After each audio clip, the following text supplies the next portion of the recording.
एक बार एक मूर्तिकार ने अपने बेटे को मूर्ति कला सिखाने का निश्चय किया। बड़े होकर मूर्तिकार का बेटा भी मूर्तिकार ही बना। दोनों अब साथ में अपनी मूर्तियां बेचने हाट बाजार जाते और अपनी अपनी मूर्तियां बेच कर आते। बाप की मूर्तियां 1.5-2 रुपए की बिकती, पर बेटे की मूर्तियों का मूल्य 8-10 आने से ज्यादा न मिलता।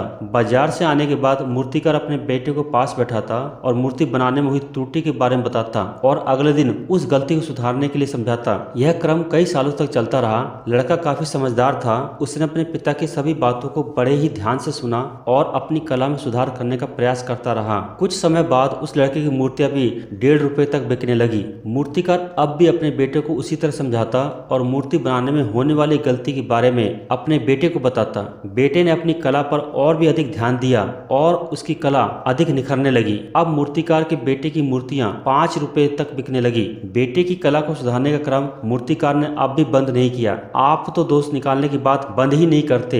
मेरी कला अब तो आपसे भी अच्छी हो गई है। अब तो मुझे मेरी मूर्तियों के लिए 5 रुपए तक मिल जाते हैं, लेकिन आपकी मूर्तियों की कीमत अभी भी 1.5-2 रुपए ही है। मूर्तिकार ने अपने बेटे को समझाते हुए कहा, बेटा, जब मैं तुम्हारी उम्र का था तब मुझे मेरी कला का अहंकार हो गया था और फिर मैंने अपनी कला में सुधार की बात को छोड़ दिया था। तब से मेरी प्रगति रुक गई और मैं 2 रुपए से अधिक की मूर्तियां न बना सका। अपनी गलतियों को समझने और उसे सुधार करने के लिए हमेशा तैयार रहो, ताकि बहुमूल्य मूर्तियां बनाने वाले श्रेष्ठ कलाकारों की श्रेणी में पहुंच सकूं। परफेक्शन की कोई लिमिट नहीं होती है। हर काम में, हर चीज में हमेशा एक सुधार की गुंजाइश बनी रहनी चाहिए। इससे उन्नति और प्रगति बनी रहती है।